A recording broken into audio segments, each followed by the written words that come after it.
Great, let's go ahead and do some study one data analysis. So what you're seeing is my screen. And in the screen we have a console on the left, we have the environment at the top right, and a set of files in the bottom right quadrant. And I've got the project open that's called Study One Data Analysis. And yeah, let's analyze some data. So I'm going to go ahead and open up a new script, a new R script. And that means we have a blank page in which to actually start crafting a script that will analyze our data. So one of the first things that we always need to do is load the libraries that we're going to be using. So I'm going to go ahead and make a comment that says load libraries. And for today's data analysis exercise, we're going to use three different libraries, otherwise known as packages. We're going to use the psych package to produce descriptive statistics. We're going to use a package called fsize, E-F-F-S-I-Z-E, to calculate effect size, Cohen's d effect size. And we're going to use a package called ggstatsplot to produce a plot so that we can actually graph the results. So having written all three of these commands, I'm saying library and then in parentheses the name of the package or library that I want to open, or load, I guess is the other word. And I'm going to go ahead and select all three of these lines, and you can either click run, which I will do now, or you can hit Control Enter on the keyboard. And now all three of those libraries are all set and ready to go. So I can't do anything, of course, until I have some data loaded up. So I'm going to read in the Study One data analysis file. And I'm going to actually enter a parenthetical comment here, which is that we're relying on only 100 randomly selected cases from our larger data file. As you might remember from the first lab last week, I don't know why I said first. Anyway, from lab last week, you analyzed the participant characteristics, and you might recall that we had 395 participants. So I've created a data file that has just 100 of those. So if you look in the Files section of RStudio here, you'll see that I've got two different data files. The one that you all are going to analyze is called study1_data_for_analysis.csv. What I'm going to open right now, though, is this one that also adds _n100 to signal that it's the file that represents just 100 randomly selected cases from our larger data set. So I want to create an object as usual. I tend to call it data. You can call it whatever you want. Using this backward pointing arrow so that R knows what to put in that data object, and what it should put in that data object is the CSV file that is our data file. So we'll use the read.csv command as we have done before and tell it where to find this file. Well, the file is located, of course, in the files folder that I pointed out before here in the bottom right quadrant.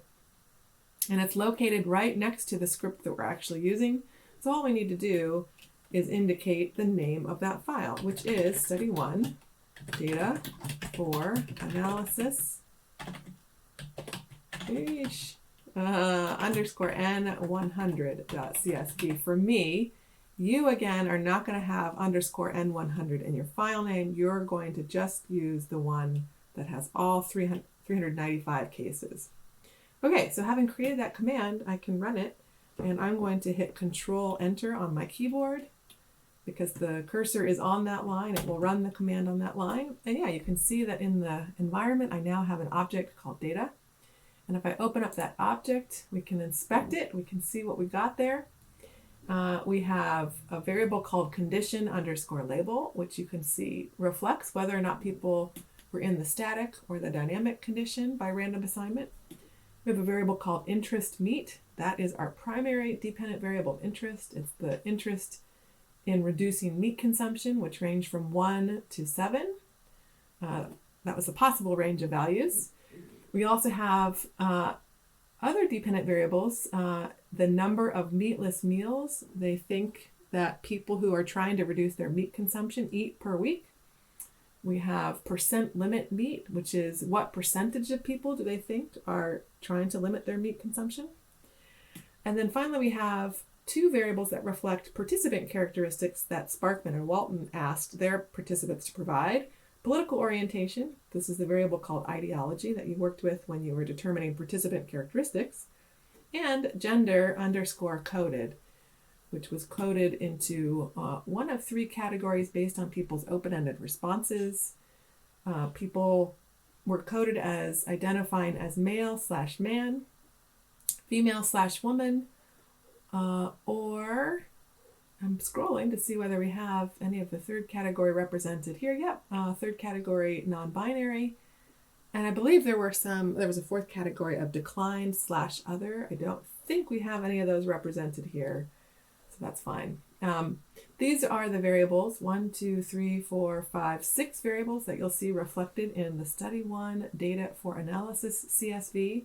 This one has some extra columns that you don't need to worry about. Those are columns that got created because I was trying to randomly select 100 cases from the 395 that we actually are going to use for analysis. So I think that does it for describing the file. So I'm going to go ahead and close that up so that we can go back to our script. And the first thing that's always a good idea to do is to look at your data. Always look at your data. So let's see, how is the best way to look at the data? Well, why don't we go ahead and generate a frequency distribution. And again, I'm writing a comment every time above the commands I'm running so that it's clear to anybody looking at this script what I'm doing at every stage along the way. I'm not just doing this to you. I do this in all of my scripts. It's good coding practice to comment so that people can read what you're doing. It's actually not just helpful for other people. I have written scripts where I'm very glad that I wrote comments because it made it much easier to figure out what I was doing and why. So, okay, we're going to generate a frequency distribution showing interest in reducing meat consumption, our primary dependent variable. We're going to want to see what does the variability in interest look like in our sample. So we'll use the hist command. That's a function that's part of the graphics part of base R. It comes with R naturally. And we're going to say we want to look at the interest variable, which is in the data object. So we'll do data, $, and then tell it which of those variables we want to look at. Well, it's interest meat. So I can just, it popped up automatically. I can select it and it will autocomplete for me. And now I will hit Control Enter so that we will generate the frequency distribution and it will appear in the bottom right of my window. Excellent. So I'm going to go ahead and zoom in so we can see this a little bit better. Whoa, that's too much zoomed in, isn't it? I wasn't expecting that. Okay, let's zoom. Let's not zoom. Let's see. Can we make it smaller? All right, forget that. We'll just look at it right here. Sorry about that. I don't know what happened there. Okay, so we have values ranging from 1 to 7 for interest on the x-axis. Those are the possible range of values for interest in reducing meat consumption. On the y-axis, we have the number of people who selected each of those 7 values. And you can see that the modal value here is, that's interesting. I wonder if it's 3 or 4. I can't tell based on the way these bins are set. But it's somewhere in the middle between 1 and 7, as you can see. And then the values get less frequent as you move out to the extremes, values of 1 and 7. And in terms of the distribution, it looks normally distributed, or at least approximating normal distribution. So nothing here that is raising big alarm bells. It doesn't look to me like we have huge outliers. I think we can actually proceed to do the main event, which is, oh no, I'm sorry, it's not the main event yet. First, before the main event, let's summarize this variable a little bit. Let's get some descriptive statistics so that we can describe what in the sample as a whole is the level of interest in reducing meat consumption. And we can use the psych package to get those descriptive statistics. For interest, I'm just going to say for interest, we know that it's for interest in reducing meat consumption across the whole sample. This is what's called a grand mean. It's the mean interest plus its standard deviation across everybody in the entire sample. And we can use the function from the psych package that is called describe, appropriately enough, given that we're getting descriptive statistics. And we want to tell it that we're interested in the variable that's in the data object called interest meet, which again pops up. Once I hit data $, it shows me what are the options, so I'll go ahead and hit enter to say, yes, I'm interested in describing the variable called interest meet. Okay, so I've got my cursor on that line. I can hit Control Enter. And when I do that, I can see in the console what the mean and the standard deviation are for my 100 cases. So we have a mean interest across everybody in the sample of 4.06 with a standard deviation of 1.58 for those n equals 100 people. So those are the three values that are most pertinent to what we're thinking about right now. We can also see that the median here is 4, which means that 50% of the people in this subset of 100 subjects have a value of, 50% have a value above 4 and 50% have a value below 4. That's what that means. Okay, great. So let's get a little bit closer now to figuring out whether or not interest in reducing meat consumption varies as a function of whether or not people read the dynamic descriptive norm information or the static descriptive norm information. And to do that, we're going to again use a command out of the psych package, but it's going to be the describe by command. So I think for shorthand, I'm going to go ahead and copy this comment above here because we are interested in getting descriptive statistics for interest, but instead of across the whole sample, we're going to get it for each norm condition. And once we do that, we can enter the actual command, and we're going to use describe by. And again, it's the same variable. So I can go ahead and move the mouse, select that here, copy it, and paste it within the parentheses so that it knows now in the describe by command that we want to describe interest in reducing meat consumption, which is part of this data object. But we need to tell it a little bit more information. So I'm going to enter a comma here, and I'm going to hit return just to kind of keep this looking neat. And I'm going to tell it what is our grouping variable. Well, we're going to say group equals, and then tell it it's a grouping variable that's located in the same data object. So we'll say data $. And in this case, what we're going to use is condition underscore label. Remember, that's the variable that indicates whether people were in the dynamic or the static condition. And that's the full describe by command. So now it's going to give us the same information that it did across the whole sample separately for people in the dynamic condition and people in the static condition. So with my cursor on that row, I can go ahead and hit Control Enter to run the command. And there we go. Within the console, we have descriptive statistics by group. We've got group dynamic here at the top, group static in the bottom. And you can see that we have 47 people in the dynamic condition with a mean of 4.02, standard deviation of 1.55. And below that, we have 53 people in the static condition with a mean interest of 4.09 and a standard deviation of 1.61. Again, this is just the 100 cases that we're considering for this demonstration of how to analyze our Study 1 data. So you might be looking at those numbers and thinking, that does not look very promising with respect to the hypothesis. And I would have to concur with that assessment. It looks like these means are really pretty close together. For dynamic versus static norms, it doesn't look at this point like there's much of a difference in the level of interest in reducing meat consumption. And in fact, if anything, the means go in the opposite direction because here we have a static mean of 4.09, which is higher than the dynamic mean of 4.02. Okay, so that's the descriptive side of the coin, and next we will move to the inferential side of the coin.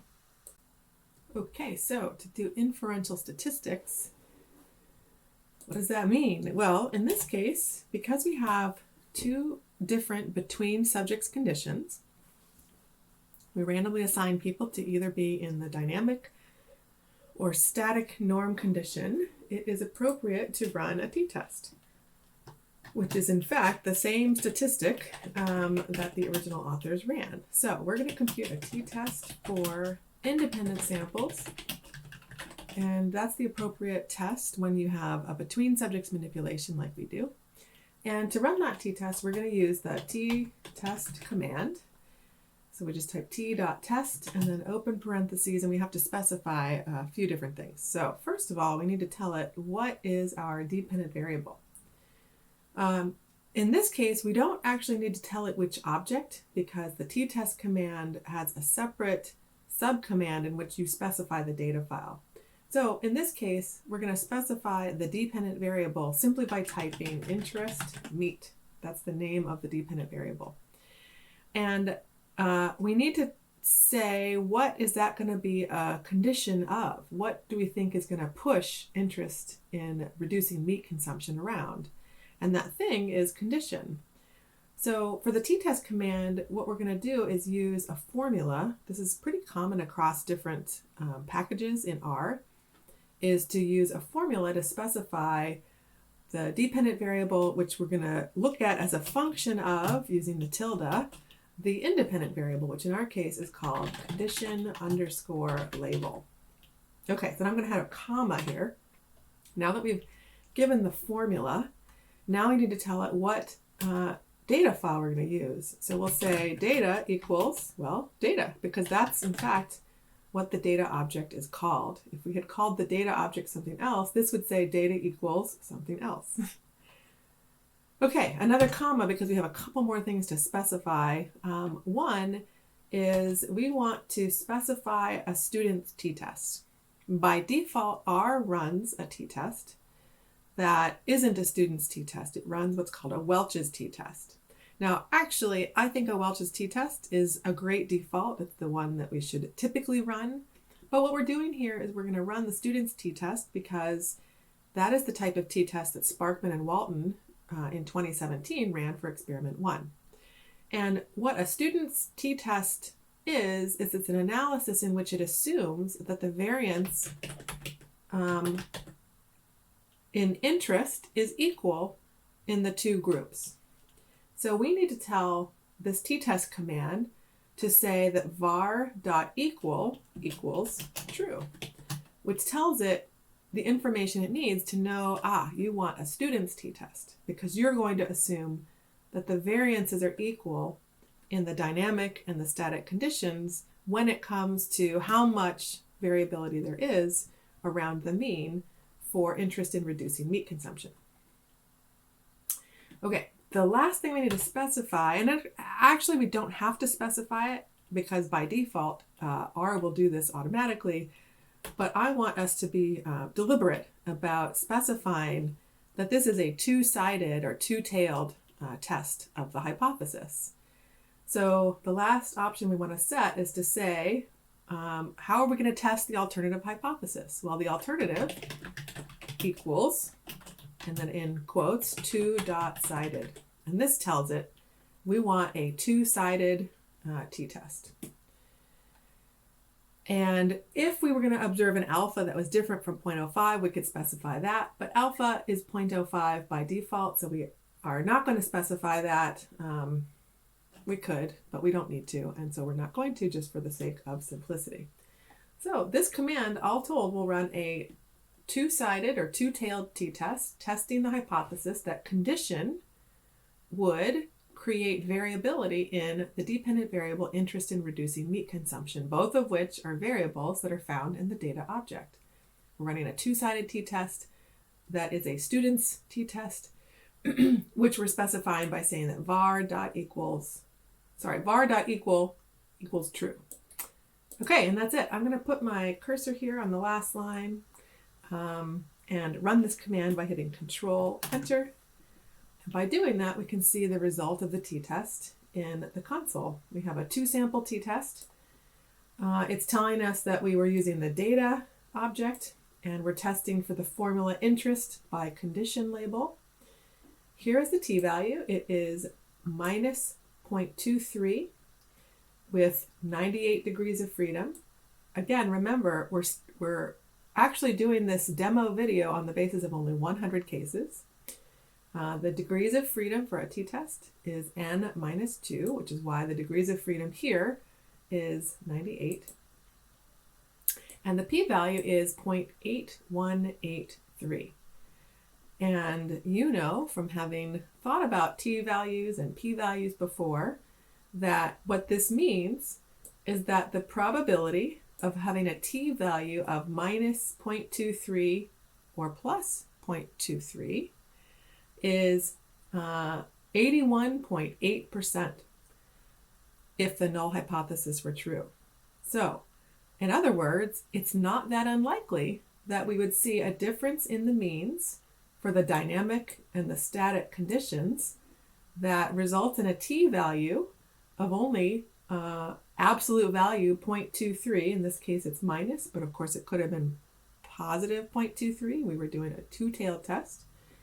The probability of having a t of that size, which is pretty small, is pretty high if the null hypothesis were true.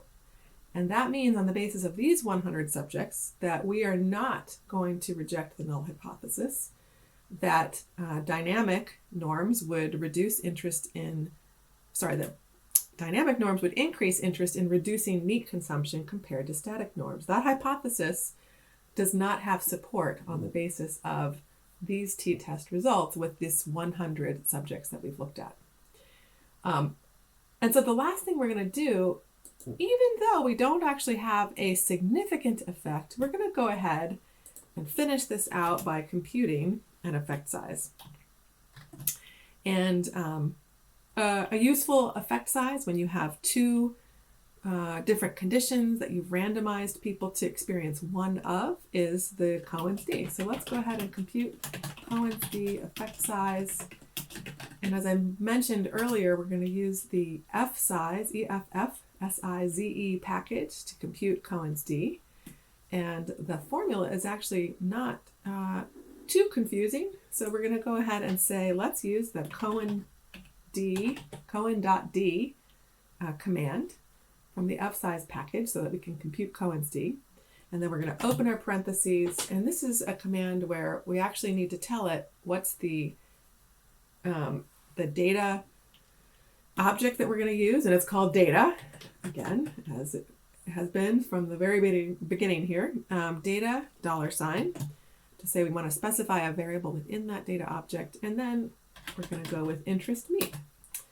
So that is our dependent variable. And now we need to tell Cohen, this Cohen.d function or command, what is going to be the independent variable here, the factor that should have an effect on interest meat. And that factor is, after entering the comma here, F for factor equals data object, $, to indicate the object we're working with and that we want a variable within that object. And of course, you can see the options popping up, and we're going to go ahead and go with that first option, which is condition underscore label. That is the factor of interest here. And that's actually all we need to specify so that we can run this Cohen.d command. So I'm going to hit Control Enter on my keyboard to produce Cohen's d, which you can see is in the output here. So it's telling us Cohen's d, the estimate itself is minus 0.046 or minus 0.05 if we round to 2 digits. It's also handily giving us a description of that. How would we qualify the size of that effect using the language that you've heard before, negligible, small, medium, or large? Actually, negligible is probably new to you. We've talked about small, medium, and large, but not negligible. In this case, this Cohen's d is so small that we're saying that its size is negligible. In other words, it's kind of near zero. We're also getting the 95% confidence interval for that Cohen's d estimate. So that ranges from minus 0.44 all the way up to 0.35, which means that on the basis of the values that we have from this sample, there's quite a bit of uncertainty about what the actual effect size is in the population. It could be small to medium in the negative direction, minus 0.44, or it could be actually small-ish to medium, sort of in between there, in the opposite direction, the positive direction. how do we figure out what the direction is in this case? Well, here is where actually appealing to the means will help you understand how the software is actually calculating whether or not the value for the effect size for Cohen's d in this case and the t value here is negative or positive. Okay, so I'm again looking at the console. I'm looking now at the results for the t-test. You can see that the mean for the dynamic condition is 4.02 on the basis of our 100 subjects. The mean for the static norm condition is 4.09. Based on those means, I know where this negative t-value is coming from. It's calculating this t-value, and the same is true for Cohen's d effect size, by subtracting the static condition from the dynamic condition. And when I do 4.02 minus 4.09, I come up with a negative value. So that's why the t here is negative. If, in fact, it had computed the t-value in the opposite direction, so that in the numerator of the t-test, it was going to be static minus dynamic, then that t-value would have been the exact same size, but it would have had a positive sign to signal that the static mean was larger than the dynamic mean. But again, because it was computed in this direction where it's dynamic minus static, we have a negative t-value and in parallel this negative Cohen's d. Okay, let's see. I think that's it as far as the t-test results and the effect size. We have one more thing to do, which is this is all fine, but really you should always look at your data. So let's finish this out by graphing our results. So I'm going back to the script. I'm going to create a comment saying, hey, let's graph the results. And we're going to use a command out of the ggstatsplot plot package called ggBetweenStats. So I'm going to type ggBetweenStats. Ah, look, R is smart because we loaded the ggstatsplot plot library. We started typing letters that match a command in that package, and I can just go ahead and hit enter, and it'll be all set for us to tell us what are the options we want to specify for this ggBetweenStats command. So I am going to specify a number of things, so bear with me. First of all, I need to tell it, well, what data am I going to use? And you're not going to be surprised to know that the data we're going to use is called data. So it's data equals data. Okay, great. The next thing that ggBetweenStats wants to know is what is the factor or the predictor, or otherwise known as the x variable. It's the variable that we would plot on the x-axis. And we're going to say x equals condition underscore label. Great. Now, ggBetweenStats lets you actually set labels for the x-axis variable as well as the y-axis variable. So let's go ahead and set the x-axis variable right now. And for that, we'll use the command, or subcommand, I guess I should say, the argument called xlab, xlab, which says what's going to be the label for the x-axis. So we say xlab equals, and then I'm just going to call it condition, which is, I believe, close to what Sparkman and Walton might have called that x-axis. In fact, it might be exactly the same. Actually, I can't remember, but it's a good descriptor that tells anybody reading your paper that we're looking at the effect of condition, which is the variable that we manipulated. Okay, great. So now I'm going to enter a comma here, hit return, and now let's specify the dependent variable. And the dependent variable is the variable that goes on the y-axis. So it's y equals interest meet, which is the name of that dependent variable. Then we're going to have a comma, and we're going to do the same thing we did for x. We're going to give a label for the y-axis, which is ylab equals, and here I'm going to call it self-reported interest, just like Sparkman and Walton did, in quotes, because that's a string. And then I'm going to hit a comma because we have still yet some more things to specify. Okay, comma. Now, this is a little hard to explain, but I'm going to try my best. The next thing we're going to do is, see, GG between stats is going to give us a bunch of information in this graph, not just a figure. It's also going to give us the t-test results, the effect size results, the confidence intervals around the effect size, the sample size. It's going to give us a lot of information. So for the task it's going to do in terms of giving us the effect size, we need to tell it what type of effect size to give us. So the subcommand here is fsize, EFF dot type, because we're telling it what effect size type to do.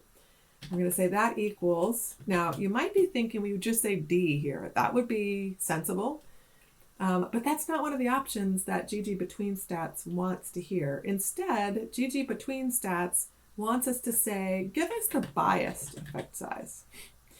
And that's because actually Cohen's D is known to be biased, and many people instead report a different effect size called Hedges G, which is Cohen's D, but correcting for bias based on the size of the sample.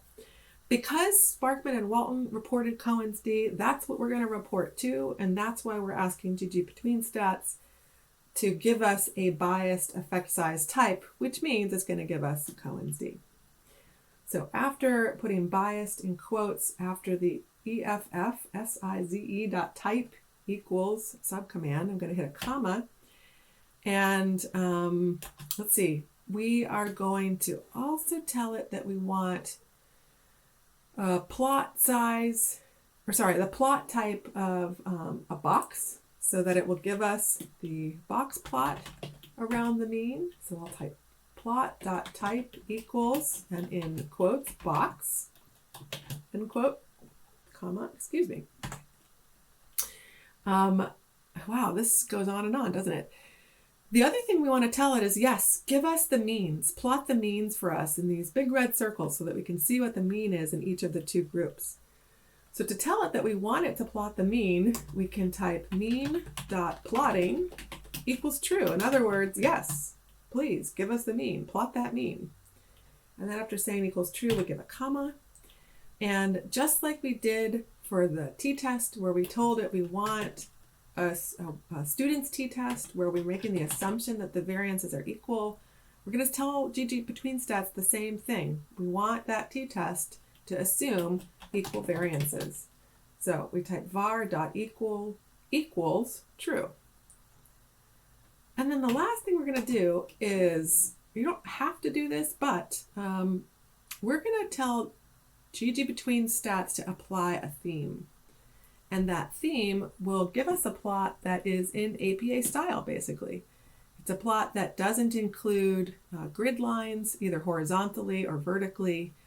And it's the kind of plot that would pass muster at an APA journal. And because you're writing an APA style empirical report, it makes sense that we're going to apply that theme. And to apply that, we're going to say GG theme equals, and here we're going to use, I know this is a little bit confusing, but we're going to use we're using another package within this package.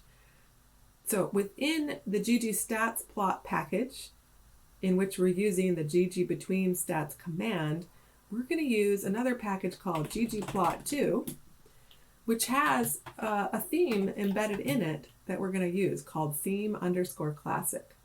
So we need to tell GG between stats, hey, we're going to apply a ggplot theme here. So GG theme equals ggplot2 :